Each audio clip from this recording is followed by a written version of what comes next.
Well, hello everyone and welcome back to another video, the F1 2021 Driver Career Williams, episode number 14 today for the United States Grand Prix of Season 1. If you haven't missed any of the videos so far, make sure to go and check them out. Link to the playlist in the description below, and subscribe if you are new to the channel.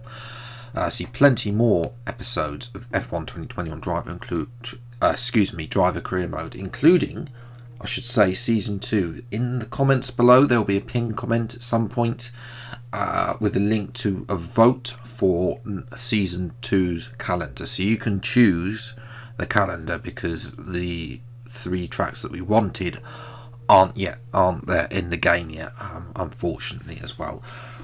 Also, just worth noting that from this moment onward, the upload schedule this isn't going to be quite the same as it has been, so there will be some videos that come out at different times than you'll be expected. That's just, unfortunately, me going back to the office, so just thought I'd remind you all of that. But anyway, taking a look at some R&D, we've got 1700 resource points to look at, and I'm trying to think of something that we can get in before the end of the season. I'm thinking of going to this major front downforce upgrade, especially coming for Brazil, the final round of this season, so we'll see as well. Useless email from Max about driver transfers. We're not even in a negotiating period yet, for goodness sake. Yeah, hopefully they've tried to get rid of these pointless emails in the new patch that's come out today. All qualifying though is going to be a little bit interesting. We'll have to do our laps earlier because the rain's going to coming through this session. In terms of R&D, we're back behind AlphaTauri. I mean, this is the problem with the AI. It's a little bit different on this year's game. It's what we've been asking for, but at the same time it is a little bit tougher at times to try and get those major and ultimate upgrades. And again, I do think that if we had a UI that told us the ultimate, major, minor upgrades, then we would be able to, I would definitely be able to plan my upgrades.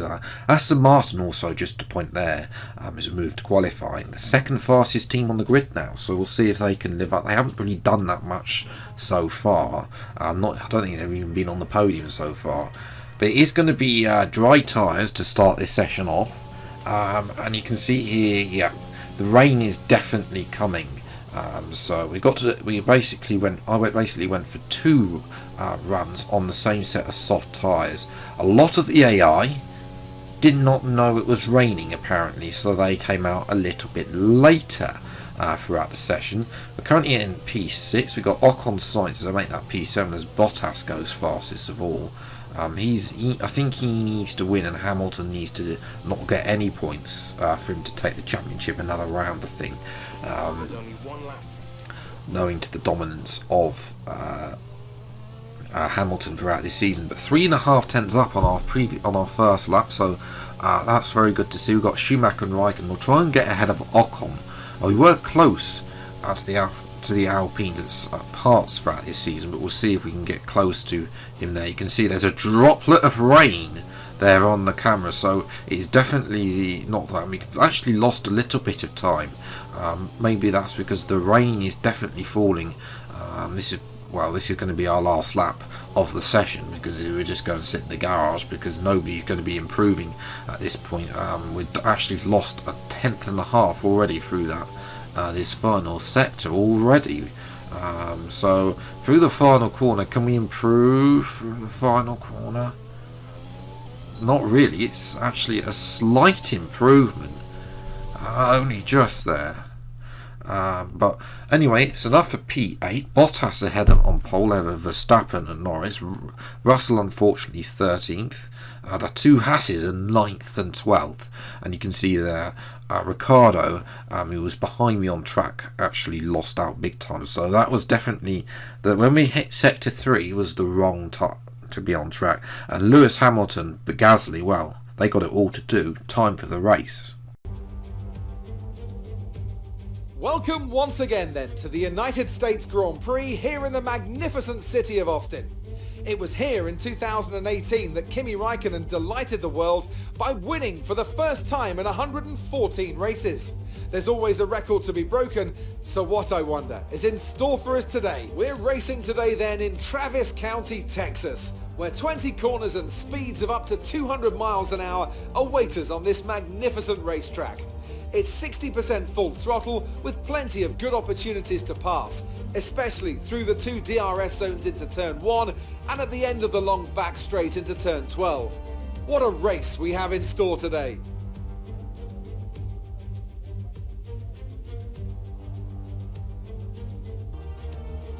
With the race minutes away from starting, here's what today's grid rundown looks like. Good job yesterday from Valtteri Bottas. The Finn starts from pole position, edging out Max Verstappen, who'll start from P2. Looking at the rest of today's grid, we have Norris, Vettel, a Williams and Räikkönen, Mazepin, Perez, Russell and Lance Stroll, Leclerc, Ocon. They'll be starting further back after an earlier grid penalty. Antonio Giovinazzi and Mick Schumacher. They've taken a grid penalty. Gasly, Ricciardo, Yuki Tsunoda and Fernando Alonso. Hamilton and Carlos Sainz will start from the back of the grid. And now it's time to head down to the track.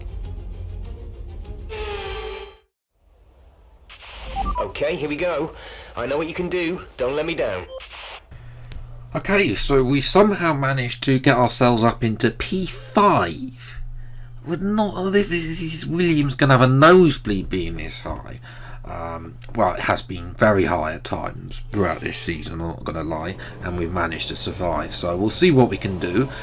Can we get a podium? We'll have to wait and see. 5 red lights and away we go, and it's a good start. Better than Vettel and Norris. Norris moves to the inside, but they're slow off the mark. We're going to just take a nice wide looping line.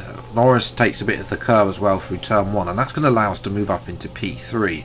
But already you can see that this car is definitely not suited to this circuit, and my pace through sector 1 is about as slow as the real life Haas car. In actual fact, that allows Vettel to get in front of Norris as I blocked him off through the S's. I've never enjoyed sector 1 and as USA as we watched Lewis Hamilton stuck in last place behind his old arch nemesis Fernando Alonso. But of course it's Vettel, not Norris now, who's having a look at us. Vettel tries to go down the inside, but again, we thought about switchback. We actually make him take a tighter line through the corner, and that's going to give us the better exit out of there. I'm moving to that 3 now. Obviously, he's got DRS, so we're going to take this again a wide line, which should give us the inside for the following corner, so we can just cover him off there, as well as we. Sergio Perez is now ahead of Mazepin, so that Haas is causing quite a train. It's the only car that Williams is actually faster on paper, but of course we're just defying odds, and again Vettel is trying again around that outside, and this time he loses out to to Norris, almost loses out to Perez as well. Next up to get the twat, he's Kimi Räikkönen with DRS, and it's a simple move as Muse up ahead. I think we can keep ahead of Kimi. I'm not so sure about the others, but moving a couple of laps later, Perez has managed to get past Vettel, and now he's having to go around the outside of Norris, because I forced Norris out at the end, and Perez has just made up 2 positions in the span of a couple of corners, so he's going to be right on my tail, as Mick Schumacher in the other Haas has retired. He would have been lofty as well if he had not taken the penalties. We're coming in to the pits. I hate this pit entry because the assists are dreadful. They haven't been changed, and they probably never will do, because they've been copied from game to game. Nobody else coming in though this early in lap number 7. That's a little bit interesting. We'll see if we can undercut some people, or whether we're going to be overcut by those faster cars. Vettel, Norris, Perez. We'll have to wait and see. 2.4 second stop. That's not bad, considering some of the other pit crews are way slower. And we're out pretty much in stone dead last as we're watching Tsunoda versus Ricciardo for P15. This is they're just getting bogged down, these faster cars. This Giovinazzi, he's comfortable in P14. So it's not a great day it's not been a great track for overtaking, but as we move to lap 9, unfortunately, my fears were confirmed, and we have lost 2 positions to Perez and Norris, but we are still ahead of Vettel. We're not really in a position to be able to catch Norris and Perez as they go fighting off a P3, but we do have Sebastian Vettel still behind us. Again, he tries that outside line at the end of the hairpin, and we defend the inside this time. As we're watching our teammate George Russell, he was in the points, but sadly his time in the points has come to the end because Carlos Sainz, who started in last place, I should point out, has moved up 10 positions. So he's doing what I usually do, doing his top gear from the rear. As a huge dive this time is required on Vettel because Vettel had so much speed, and he's still there on the inside. We're going to try and go all the way around the outside, which would then turn to the inside, and we were able to force him off there. There was contact between myself and Vettel. Lance Stroll, his teammates, trying to come and join the party as well with Raikkonen, who's slowly been closing up as well, along with Leclerc as well. But yes, that was pretty much it. I mean, Vettel really unable to force any move until we get to the last lap, that is. Can Vettel force a move? He's going down the inside. He's dived it down the inside. We've made contact with his side pod, and we're going to lose this up to the line. Alright, race over. Take care of the Disappointing.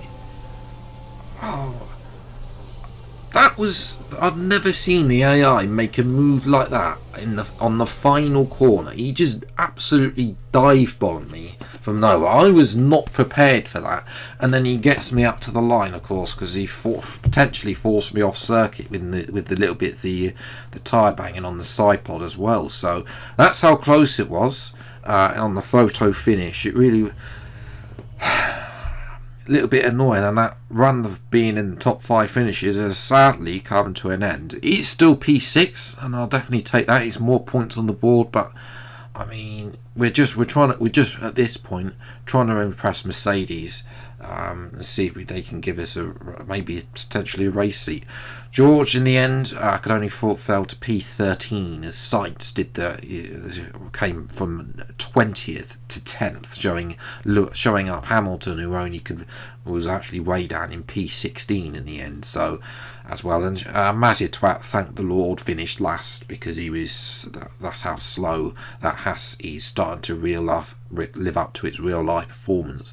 We have now though earned 100 points in this career mode, so there is some consolidation about that, but it's, I mean, to be P5, to fend for so long, and then for Vettel to nab us on the line, it's really frustrating. But anyway, we'll move. Mexico is going to be next up. I'll talk about that in just a moment.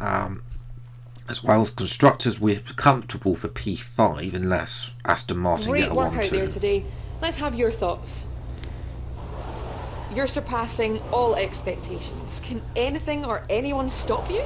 Well, clearly a Sebastian Vettel dive bomb, Cam. It was more like dodgems than Formula 1 today, wasn't it? That's a little bit of banging. There was nothing Thank you else. for your time. We're not going to answer that. So yeah, that was a bit frustrating that we lost it at the line. Really annoying. But we've got 2 major upgrades, and I don't actually fancy putting any more upgrades on the car. And we'll save the resource points potentially as well. We've got enough engine components as well to take us to the end, which is good, because I think in previous seasons I have taken more than just 4 columns in the season 1. So and that, obviously some of that wear was actually due to quick practice bug, which has been fixed since. So we'll see how that can go. But Mexico is next up. It's a good track for me. It's on recent years. After when it first came in, it's funny enough, I had this streak when it first came on the game, and it was a terrible track for me, and I never score a point. But then since like F1 2019, like, it's actually become a very good track for me. I've won there multiple times in the past, I don't think we're going to be able to win the Williams, but hopefully we'll be on for a good position, especially I'll try and bounce back from the disappointment of being us having our position stolen on the line by Sebastian Vettel, who hasn't really got that many points as well. And then obviously Brazil, which will be coming next week. But anyway, if you have then enjoyed this video, then leave a like and subscribe to the channel for new. See plenty more F1 2021 driver career mode videos as and when they come out. Until the next video, I'll see you next time. Take care. Thanks so much for watching. Enjoy your day and goodbye.